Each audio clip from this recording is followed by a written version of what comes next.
Hola, buenas tardes, bienvenidos. Hoy nos toca leer el final de la carta a los Corintios.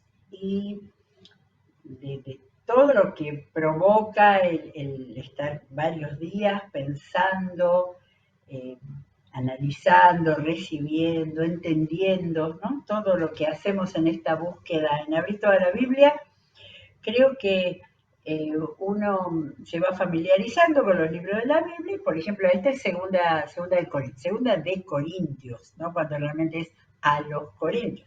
Pero la tratamos familiarmente como segunda de Corintios. Pero me impactó tanto por esta lectura así, ¿no? Volvemos otra vez, lenta, preguntándonos, pensando. eh, No es para dejar en ningún momento, para no decir carta del apóstol Pablo a los Corintios. Es verdad esa evaluación que se dice que es la carta más personal, que ya lo dije varias veces, pero a ver, es la carta donde Pablo se despachó con las cosas que realmente le afectaban, notaba, le habían contado, tal como pasó con la primera. Pero en la segunda tenemos incluso una evaluación del problema principal que hubo en la iglesia de Corinto y que Pablo se enteró. Pero, por ejemplo, en la segunda no se vuelve a hablar de los dones, ¿sí? Ni las rivalidades también. Vamos a ver, quizás hoy encontremos alguna palabrita. Pero, pero no de la misma manera que en la primera carta hubo directamente una enseñanza, aconsejamiento, palabras muy duras de todos estos problemas que se estaban dando en esa iglesia. Eh, y entonces ahí vimos la forma de Pablo en su carácter, en su firmeza, ¿sí? Pero en esta carta hay mucho como análisis e incluso habla del problema que hubo en la carta anterior, el problema moral que hubo, habla de cómo ellos lo resolvieron. Él no había estado de nuevo en Corinto, de manera que todo era para que, por lo que estos hermanos que visitaban, bueno, Tito dice que había ido, eh, y de repente había hablado desde él, ¿sí? Yo creo que más de una vez dijimos acerca de su humildad al reconocerlos a ellos. Después el capítulo ese 7 que yo no lo recordaba, donde habla tantas veces de la alegría por lo que significa yo creo que cuando él decía alegría, decía la satisfacción espiritual que le provocaba el haberlos visto cómo habían resuelto los problemas, cómo estaban encarando el ministerio. En cada capítulo hay distintas facetas de la vida de Pablo. Aún en el último que leímos, fuerte, muy fuerte, donde él defiende su ministerio, pero entiendo que no es frente a todos los hermanos de Corinto, sino algunos que estaban, esos que llaman superapóstoles, ¿no? Algunos que se habían querido encaramar al poder, al liderazgo, y estaban, y, en vez de haber hecho un liderazgo de excelencia, de expansión, de crecimiento espiritual, estaban a la distancia criticando a Pablo. Y ahí es donde él dice tantas veces que habla de que él va a hablar con insensatez, y para él era insensatez el empezar a decir todo lo que había sufrido.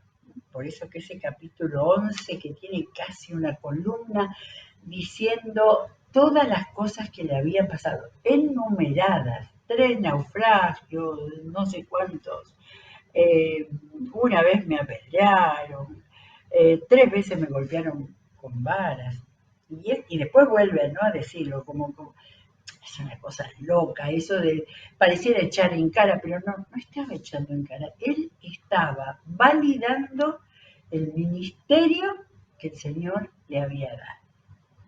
tan importante cuando estamos leyendo algo de Pablo, volver a ir a Hechos 9, donde está cuando el Señor se le apareció. No nos olvidemos, dos capítulos atrás, él había participado en el apedreamiento de Esteban, el primer mártir que tenemos en el Nuevo Testamento. Entonces, él había sido un monstruo, blasfemo, represor de la iglesia cristiana.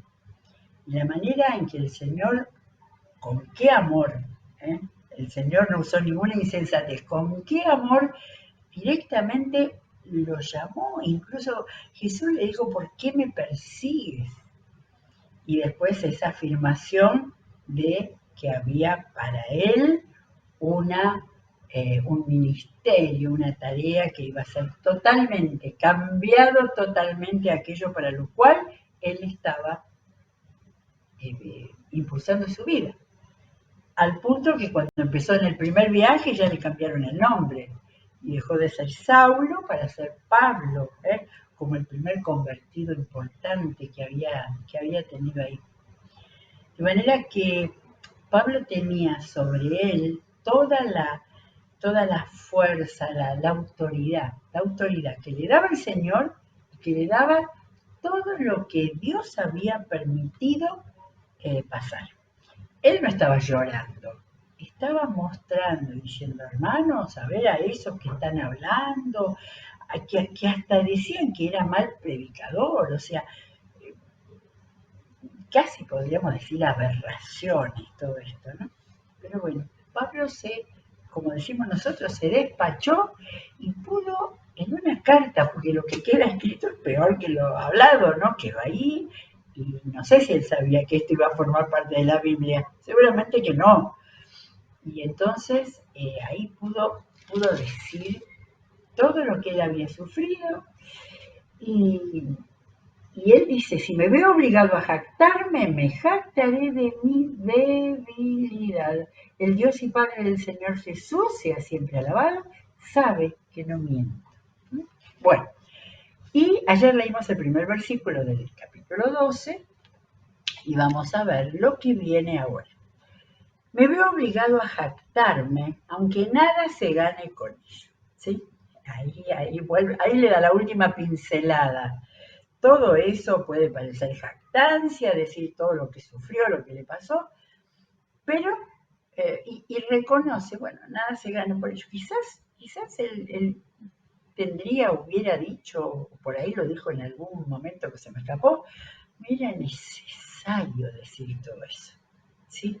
Me siento liberado, ¿sí? Cuando cuento todo lo que pasé a esos hermanos que estaban en Europa y que no sabían, porque todos los grandes problemas pasaron también, o especialmente en Asia Menor. Muy bien, paso a referirme a las visiones y revelaciones del Señor. O sea, ya hablé de los sufrimientos y ahora voy a decir un poquito, y no tanto como hubiéramos querido saber. Conozco a un seguidor de Cristo, no dice más que eso, que hace 14 años fue llevado al tercer cielo. No sé si en el cuerpo o fuera del cuerpo, Dios lo sabe.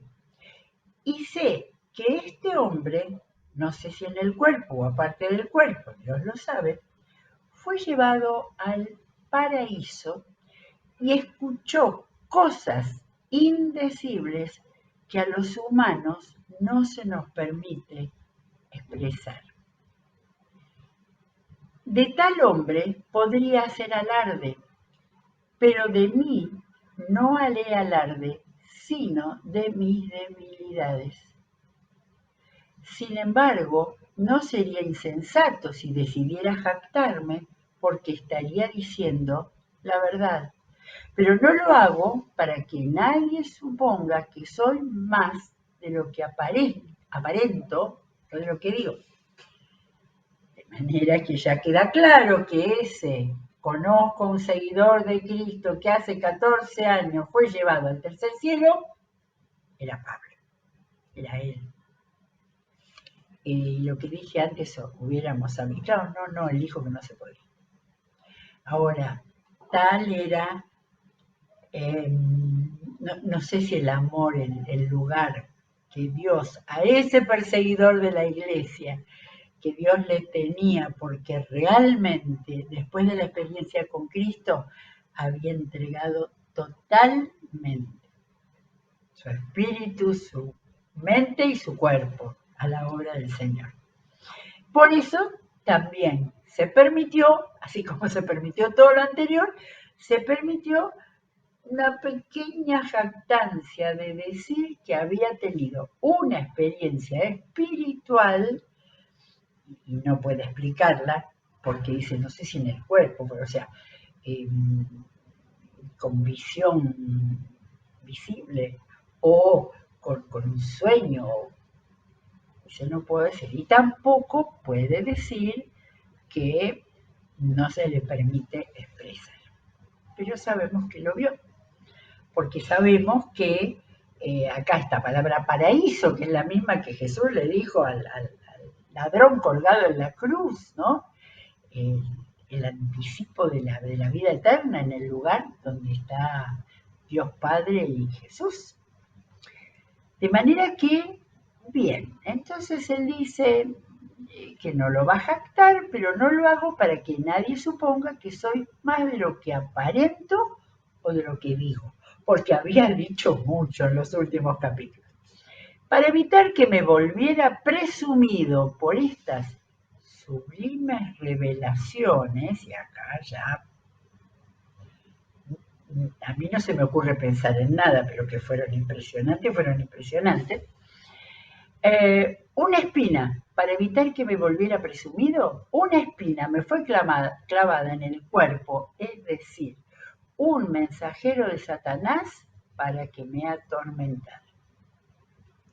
Los estudiosos de la Biblia ya han recorrido por ahí cuando dijo, mirad, en una carta, miren con qué letras grandes escribo, en otras dice que solamente el saludo lo pone él, por lo cual muchos han pensado que algún problema en la vista, pero había otras posibilidades. Pero llama él a posiblemente una enfermedad, una discapacidad, un mensajero de Satanás para que me atormentara. Y después tenemos acá la maravillosa enseñanza y experiencia para enfrentar las enfermedades o los ataques del enemigo. Imaginamos que es en el cuerpo. 3 veces le rogué al Señor que me lo quitara, que me la quitara. Pero Él me dijo, te basta con mi gracia, pues mi poder se perfecciona en la debilidad. Qué tremendo este versículo para recordarlo cada vez que nos sentimos que el ataque que recibimos, hablemos en el cuerpo, ¿no? Es algo que nos destruye, que nos desanima. El Señor tiene esta palabra, te basta con mi gracia, pues mi poder se perfecciona en la debilidad. Me acordé de Job. Hay una frasecita en Job cuando recién empieza él a tener esa sarna que tuvo, ¿verdad? Y aparece ahí la mujer que le dice con gran amor, todavía mantiene firme tu integridad, maldice a Dios y muérete. Creo que no hay una palabra más mala en la Biblia. Y Job le dice, mujer, hablas como una necia. Si de Dios sabemos recibir lo bueno, ¿no sabremos también recibir lo malo? Versículo tan interesante de Job, y ya vamos en algún momento a leer Job. Entonces, después de eso, que el Señor le dijo que su poder sobre lo que puede haber sido el sufrimiento, lo que significa tener una enfermedad, por lo tanto, gustosamente haré más bien alarde de mis debilidades para que permanezca sobre mí el poder de Cristo. No es muy fácil esto de asimilarlo, pero el Señor le dice, mi poder se perfecciona en la debilidad, en tu debilidad, Pablo. Entonces él dice gustosamente, como Job que dijo, del Señor viene lo bueno y lo malo. haré más bien alarde de mis debilidades para que permanezca sobre mí el poder de Cristo. El poder de Cristo más importante que mis debilidades. Por eso me regocijo, mucho más que alegría, me regocijo en debilidades. Acá viene otra enumeración. Debilidades, insultos, privaciones, persecuciones y dificultades que sufro por Cristo, porque cuando soy débil, entonces soy fuerte. Maravilloso este pedacito de Segunda de Corintios, capítulo 12, donde vemos a un Pablo engrandecido humanamente, por eso que contó un poquito de que recibió revelaciones sublimes del Señor, y después vuelve a la debilidad, a la humanidad que el Señor no le curó milagrosamente, sino que le dio la gran enseñanza de saber que su poder se perfecciona en lo que Dios haga y en lo que uno entienda que Dios está haciendo en el momento de debilidad. Por eso entonces Pablo dice, cuando soy débil, entonces soy fuerte. Enseñanza para aplicar montones de veces en la vida de cada uno. Y acá vuelve otra vez a sacar el tema de su relación con los corintios. Me he portado como un insensato. Acá cierra todo esto que habló en el 11, en el 12. Pero ustedes me han obligado a ello. Ustedes debían haberme elogiado, pues de ningún modo soy inferior a los superapóstoles, aunque yo no soy nada. Tercera vez que habla de... Debe haber sido muy fuerte esa influencia de esta gente que se subió a una plataforma en vez de predicar el Evangelio para criticar a Pablo. No soy nada. Las marcas distintivas de un apóstol, tales como señales, prodigios y milagros, se dieron constantemente entre ustedes. ¿En qué fueron ustedes inferiores a las demás iglesias? Pues solo en que yo mismo nunca les fui una carga. Perdónenme si los ofendo. Miren que por tercera vez estoy listo para visitarlos y no les seré una carga, pues no me interesa lo que ustedes tienen, sino lo que ustedes son. Después de todo, no son los hijos los que deben ahorrar para los padres, sino los padres para los hijos.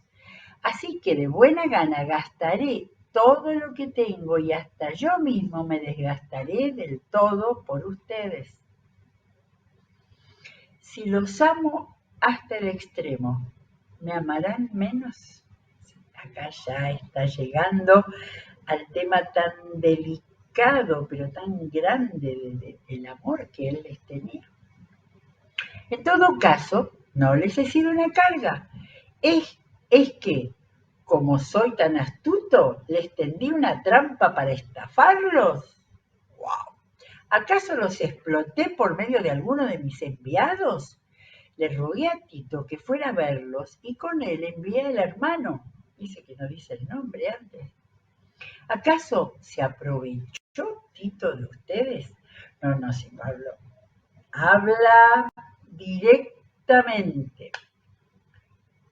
¿No procedimos los dos con el mismo espíritu y seguimos el mismo camino? Qué bueno que es alguien que pueda abiertamente decir todos estos temas tan delicados, tan espinosos, y sin embargo, Pablo no tenía ningún impedimento para decir, todo este tiempo han venido pensando que nos estábamos justificando entre ustedes. Más bien, hemos estado hablando delante de Dios en Cristo. Es impresionante cómo Pablo se sostiene con la seguridad de que todo lo que él habla y que todo lo que él enseña es sostenido absolutamente con fidelidad a lo que Dios y Cristo le han dado a él. Todo lo que hacemos, queridos hermanos, es para su edificación. Ese queridos hermanos rompe la tensión. Yo me imagino al que estaría en la iglesia de Corinto leyendo esa carta, después pasándola a otros grupos, ¿no? Para que la leyeran. Se le habrá atragantado la garganta. Todo lo que hacemos, queridos hermanos, es para su edificación. En realidad, me temo que cuando vaya a verlos no los encuentre como quisieran, ni ustedes me encuentren a mí como quisieran. Uy, lo que dice ahora. Otra enumeración. Temo que haya peleas, celos, arrebatos de ira, rivalidades, calumnias, chismes, insultos y alborotos. No se guardaba nada, Pablo. Pero yo dije antes que no había vuelto a hablar de las dificultades, de la lucha por los liderazgos, por los favoritismos. Pero acá vuelve a decir, temo que haya peleas, celos, arrebatos de rivalidades. ¿Se acuerdan en 1 Corintios cuando decía que quien decía yo soy de Pablo, yo soy de Apolo, yo soy... Temo que al volver a visitarlos, mi Dios me humille delante de ustedes y que yo tenga que llorar por muchos que han pecado desde hace algún tiempo, pero no se han arrepentido de la impureza, de la inmoralidad sexual y de los vicios a que se han entregado. ¿Cómo lo llama eso? Que Dios me humille. Y la humillación era para él que él tuviera que llorar por los pecados de los corintios. Y acá termina el capítulo 12. Y viene el 13, que el 13 es el final, ¿sí? Todo esto que hemos leído hasta ahora es mostrando el desafío de Pablo a través de su vida a ser realmente fuertes en la debilidad, porque eso es lo que el Señor quería. Le dijo, te basta con mi gracia, pues mi poder se perfecciona en la debilidad. Y ahora cuando otra vez habla con estas malas influencias que estaban recibiendo los corintios, bueno, acá vuelve otra vez con ese tema que le dolía tanto. Y acá habla de llorar. Yo no sé si Pablo habla en otro momento, en otra carta, tenemos que él haya hablado de llorar. Hay que buscarlo. Pero bueno, ahí estamos. Vuelve otra vez al versículo 14 del capítulo anterior y dice, esta será la tercera vez que los visito. Todo asunto se resolverá mediante el testimonio de 2 o 3 testigos. O sea, si hay alguna de esas cosas que acababa de decir, vamos a poner la verdad con testigos. Cuando estuve con ustedes por segunda vez, les advertí, y ahora que estoy ausente, se lo repito, cuando vuelva a verlos, no seré indulgente con los que antes pecaron, ni con ningún otro, ya que están exigiendo una prueba de que Cristo habla por medio de mí. O sea, él tenía que estar todavía defendiendo la autoridad que el Señor le había dado. Y esto era muy duro y por eso se explica. Y algunos dicen, oh, y esta carta, las cartas de los Corintios son muy duras, están llenas de reproches. Estamos mirando la vida de un siervo de Dios que estaba entregando todo a ellos con humildad, que tenía que todavía soportar las críticas y estar suponiendo, porque él está suponiendo que iba a encontrar espíritu de rivalidad, peleas, etc. Entonces dice, no seré indulgente con los que antes pecaron. Está hablando de eso, no está hablando de los que me criticaron, ni con ningún otro, ya que están exigiendo una prueba de que Cristo habla por medio de mí. Él no se muestra débil, el Señor. No se muestra débil en su trato con ustedes, sino que ejerce su poder entre ustedes. El Señor ejerce su poder entre ustedes. La palabra poder y poder de Dios es muy importante en estos últimos capítulos. Es cierto, miren, que fue crucificado en debilidad. Jesús fue crucificado en debilidad. Y si nos quedamos ahí en el anteúltimo capítulo de los evangelios, nos vamos a quedar con un Jesús débil, muerto por la turba y por los soldados romanos. Pero dice, pero ahora vive por el poder de Dios. ¿Sí? De manera que el Jesús que vemos en los evangelios, que hemos visto muerto por nuestra salvación, que hemos visto resucitado y ascendido a los cielos, no nos olvidemos que ahora vive por el poder de Dios. De igual manera, nosotros participamos de su debilidad. Tantas veces en esta carta Pablo habla de su propia debilidad. Entonces ahora nos está diciendo que participan de su debilidad. La debilidad que el Señor le ha dicho que se perfecciona con su poder. Pero por el poder de Dios viviremos con Cristo para ustedes. Pablo no sigue con su reproche ni con enojo. Ahora les está enseñando el tema de la debilidad de Cristo, pero luego poderoso en su ascensión a los cielos. Y ahora dice, ¿nosotros qué? Participamos de su debilidad, pero por el poder de Dios viviremos con Cristo para ustedes. En ningún momento Pablo va a decir, bueno, basta, no los visito más, me dedico a otra rama de ministerio. Por el poder de Dios viviremos con Cristo para ustedes. Examínense, es importante, 13:5. Examínense para ver si están en la fe. Pruébense a ustedes mismos. ¿No se dan cuenta de que Cristo Jesús está en ustedes? Adentro de ustedes. A menos que fracasen en la prueba. No tengan dudas, estén inseguros. Espero que reconozcan que nosotros no hemos fracasado. Pedimos a Dios, acá está la oración, no tiene oración como en Efesios y en otras cartas.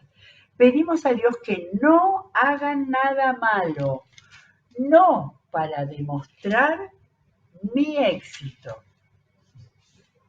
Es maravilloso, porque Él dice las cosas así, al pan pan y al vino vino. No es para que me sirva para mi éxito, sino para que hagan lo bueno, aunque parezca que nosotros hemos fracasado.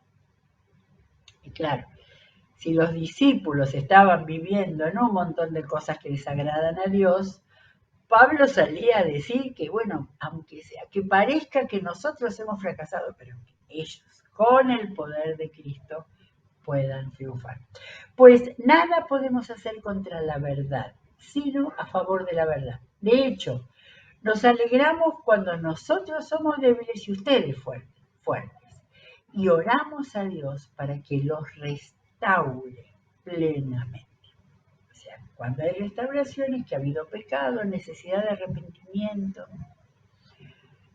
Por eso les escribo todo esto en mi ausencia, para que cuando vaya no tenga que ser severo en el uso de mi autoridad, la cual el Señor me ha dado para edificación y no para destrucción.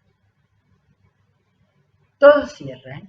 Todo cierra. Si ahora la leyéramos sin parar, sin ningún comentario de punta a punta, veríamos cómo Él enseña, abre, explica, haciéndose el insensato, pero todo cierra, todo cierra. Ya les dijo, queridos hermanos, ya les dijo que todo lo que Él hace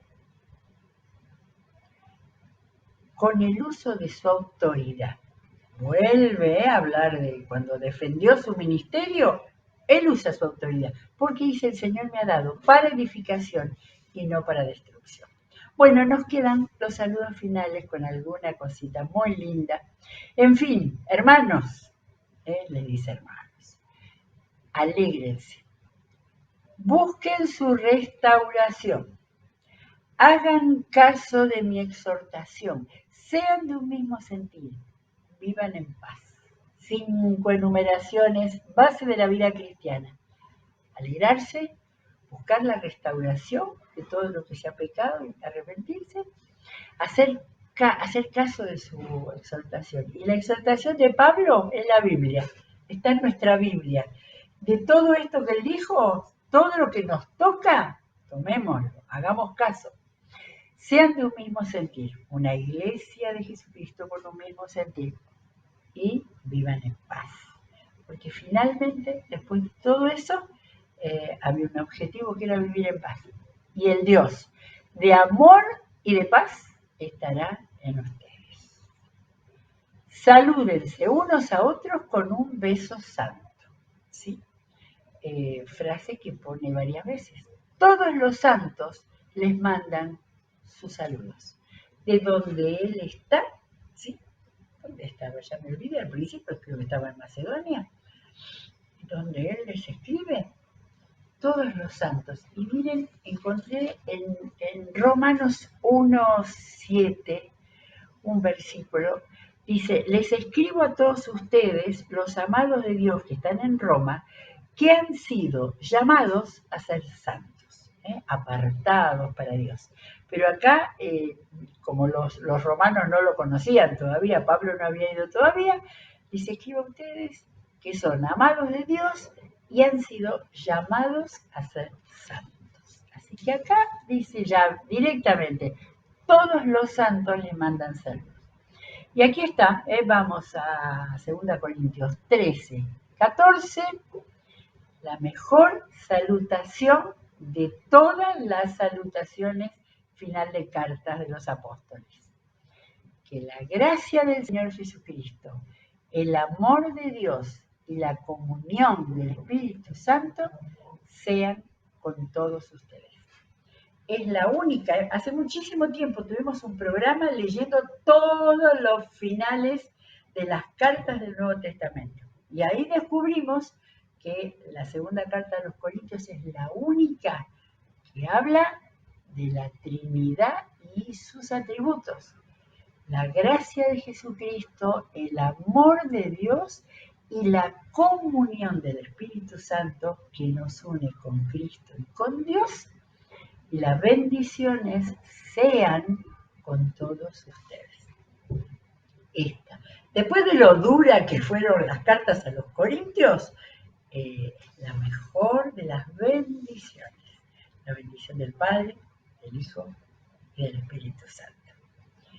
Atesoremos esta maravillosa carta, tan importante, con párrafos no muy agradables, no se la pasa palmeando, no palmea la espalda a nadie, dice la verdad, dice lo que Dios ha hecho de él, de un hombre íntegro, cabal, con una palabra certera, que se juega en lo que dice.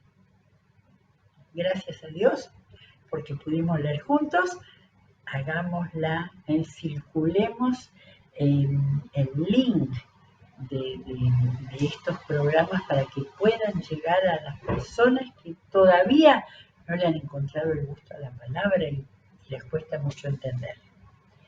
Vamos a seguir con otro tema muy importante también. Que Dios los bendiga.